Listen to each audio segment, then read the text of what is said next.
अस्सलामु अलैकुम वरहमतुल्लाहि वबरकातुहू। आज का उन्वान है 100 ऊँटों की कुर्बानी। अब्दुल मुत्तलिब को यह हुक्म इस वक्त दिया गया जब वो अपनी मन्नत भूल चुके थे। पहले ख्वाब में इनसे कहा गया मन्नत पूरी करो। उन्होंने एक मेंढा ज़बह करके गरीबों को खिला दिया। फिर ख्वाब आया इससे बड़ी पेश करो। इस मर्तबा उन्होंने एक बैल ज़बह कर दिया। ख्वाब में फिर यही कहा गया इससे भी बड़ी पेश करो। अब उन्होंने ऊंट ज़बह किया। फिर ख्वाब आया इससे भी बड़ी चीज पेश करो। उन्होंने पूछा इससे भी बड़ी चीज क्या है? तब कहा गया अपने बेटों में से किसी को ज़बह करो जैसा कि तुमने मन्नत मानी थी। अब इन्हीं अपनी मन्नत याद आई, अपने बेटों को जमा किया, उनसे मन्नत का जिक्र किया। सबके सर झुक गए। कौन खुद को ज़बह करवाता है? आखिर अब्दुल्ला बोले, अब्बा जान आप मुझे ज़बह कर दे।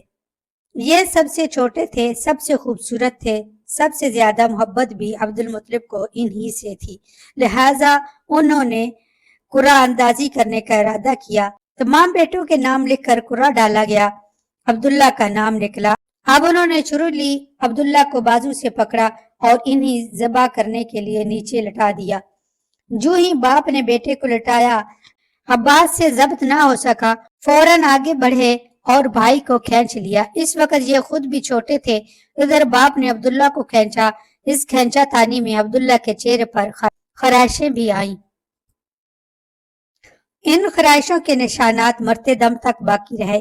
इसी दौरान बनु मखरूम के लोग आ गए। उन्होंने कहा अब इस तरह बेटे को ज़िबा ना करे, इसकी माँ की जिंदगी खराब हो जाएगी। अपने रब को राजी करने के लिए बेटे का फिदिया दे दे। अब सवाल यह था कि फिदिया क्या दिया जाए। इसकी तरकीब ये बताई गई कि कागज पर 10 ऊंट लिखे जाएं। दूसरे पर अब्दुल्ला का नाम लिखा जाए। अगर 10 ऊंट वाली पर्ची निकले तो 10 ऊंट कुर्बान कर दिए जाए। अगर अब्दुल्ला वाली पर्ची निकले तो 10 ऊंट का इजाफा कर दिया जाए। फिर 20 ऊंट वाली पर्ची और अब्दुल्ला वाली पर्ची डाली जाए। अब अगर 20 ऊंट वाली पर्ची निकले तो 20 ऊंट कुर्बान कर दिए जाए, वरना 10 ऊंट और बढ़ा दिए जाएं। इस तरह 10-10 करके ऊंट बढ़ाते जाएं। अब्दुल मुत्तलिब ने ऐसा ही किया। 10-10 ऊंट बढ़ाते चले गए। हर बार अब्दुल्ला का नाम निकलता चला गया, यहाँ तक कि ऊंटों की तादाद 100 तक पहुंच गई। तब कहीं जाकर ऊंटों वाली पर्ची निकली। इस तरह इनके जान के बदले 100 ऊंट कुर्बान किए गए। अब्दुल मुत्तलिब को अब पूरा इत्मीनान हो गया कि अल्लाह ताला ने अब्दुल्ला के बदला 100 ऊंट की कुर्बानी मंजूर कर ली है। उन्होंने काबे के पास 100 ऊंट कुर्बान किए और किसी को खाने से ना रोका। सब इंसानों, जानवरों और परिंदों ने इनको खाया। इमाम ज़हरी कहते हैं कि अब्दुल मुत्तलिब पहले आदमी हैं जिन्होंने आदमी की जान की कीमत 100 ऊंट देने का तरीका शुरू किया। इससे पहले 10 ऊंट दिए जाते थे। इसके बाद ये तरीका सारे अरब में जारी हो गया। गोया कानून बन गया कि आदमी का फिदिया 100 ऊंट है। नबी करीम सल्लल्लाहु अलैहि वसल्लम के सामने जब ये जिक्र आया तो आप वसल्लम ने इस फिदिया की तस्दीक फरमाई।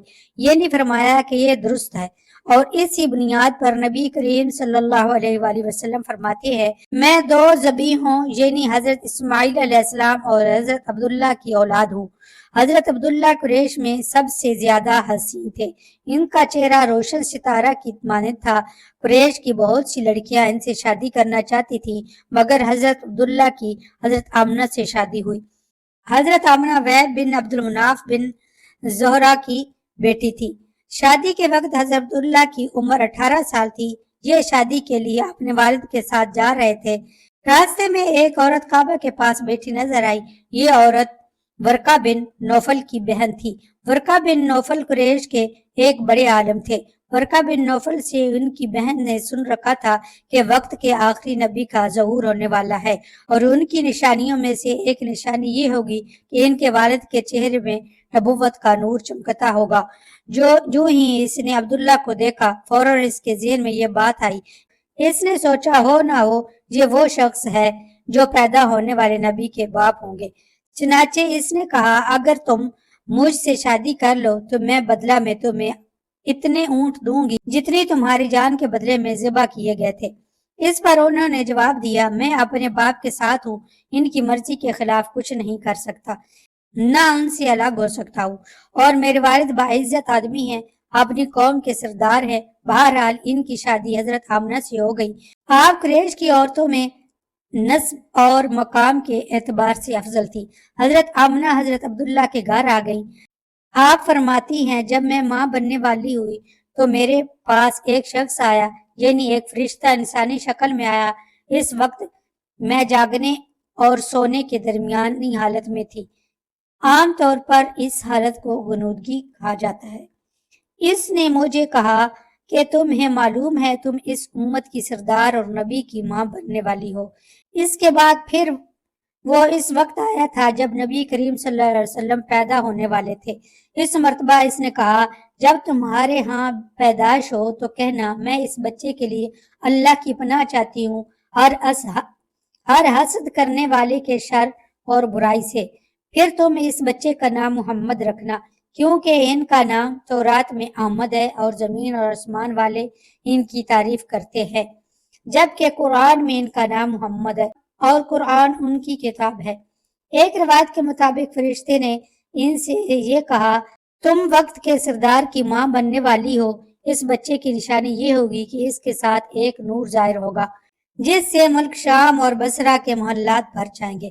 جب وہ بچہ پیدا ہو جائے گا تو تم اس کا نام محمد رکھنا، کیونکہ تورات میں اس کا نام احمد ہے کہ آسمان اور زمین والے ان کی تعریف کرتے ہیں، اور انجیل میں ان کا نام احمد ہے کہ آسمان اور زمین والے ان کی تعریف کرتے ہیں، اور قرآن میں ان کا نام محمد ہے۔ حضرت عبداللہ کے چہرے میں جو نور چمکتا تھا شادی کے بعد وہ حضرت آمنہ کے چہرے میں آ گیا تھا۔ امام ظاہری فرماتے ہیں حاکم نے یہ روایت بیان کی ہے اور اس کو صحیح قرار دیا ہے۔ صحابہ رضی اللہ تعالی عنہم نے حضور اکرم صلی اللہ علیہ وسلم سے عرض کیا اے اللہ کے رسول ہمیں اپنے بارے میں کچھ بتائیے۔ آپ صلی اللہ علیہ وسلم نے ارشاد فرمایا میں اپنے باپ ابراہیم علیہ السلام کی دعا ہوں، اپنے بھائی عیسیٰ علیہ السلام کی بشارت ہوں اور خوشخبری ہوں۔ جب میں اپنی والدہ کے شک میں آیا تھا تو انہوں نے دیکھا گویا ان سے ایک نور ظاہر ہوا جس سے ملک شام میں بصرہ کے محلات روشن ہو گئے۔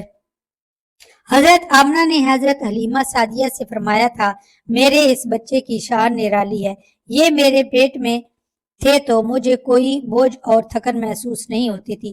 حضرت عیسیٰ علیہ السلام وہ آخری پیغمبر ہیں جنہوں نے آپ صلی اللہ علیہ وسلم کی آمد کی خوشخبری سنائی ہے۔ اس بشارت کا ذکر قرآن میں بھی ہے۔ سورۃ صف میں اللہ تعالیٰ فرماتے ہیں اور اسی طرح وہ وقت بھی قابل ذکر ہے جبکہ عیسیٰ ابن مریم علیہ السلام نے فرمایا کہ اے بنی اسرائیل میں تمہارے پاس اللہ کا بھیجا ہوا آیا ہوں کہ مجھ سے پہلے جو تورات آ چکی ہے میں اس کی تصدیق کرنے والا ہوں، اور میرے بعد جو ایک رسول آنے والا ہے ان کا نام مبارک احمد ہوگا، میں ان کی بشارت دینے والا ہوں۔ اب چونکہ حضرت عیسیٰ علیہ السلام یہ بشارت سنا چکے تھے اس لیے ہر دور کے لوگ آپ صلی اللہ علیہ وسلم کی آمد کا بے چینی سے انتظار کر رہے تھے۔ ادھر آپ کی پیدائش سے پہلے ہی حضرت عبداللہ انتقال کر گئے تھے۔ سابقہ کتب میں آپ کی نبوت کی علامت یہ بھی بتائی گئی تھی کہ آپ کے والد کا انتقال آپ کی ولادت سے پہلے ہو جائے گا۔ حضرت عبداللہ ایک تجارتی قافلے کے ساتھ تجارت کے لیے گئے تھے، اس دوران بیمار ہو گئے اور کمزور ہو کر واپس لوٹے۔ قافلہ مدینہ منورہ سے گزرا تو حضرت عبداللہ اپنے ننھیال یعنی بنو نجار کے ہاں ٹھہرے۔ ان کی والدہ بنو نجار سے تھی، ایک ماہ تک بیمار رہے اور انتقال کر گئے، انہیں یہیں دفن کر دیا گیا۔ تجارتی قافلہ جب حضرت عبداللہ کے بغیر مکہ مکرمہ پہنچا اور عبد المطلب کو پتا چلا کہ ان کے بیٹے عبداللہ بیمار ہو گئے ہیں اور مدینہ منورہ میں ہی اپنے ننھیال میں ہیں تو انہوں نے لانے کے لیے عبد المطلب نے اپنے بیٹے زبیر کو بھیجا۔ جب یہ وہاں پہنچے تو عبداللہ کا انتقال ہو چکا تھا۔ مطلب یہ کہ آپ صلی اللہ علیہ وسلم اس دنیا میں اپنے والد کی وفات کے چند ماہ بعد تشریف لائے۔ سبحان اللہ۔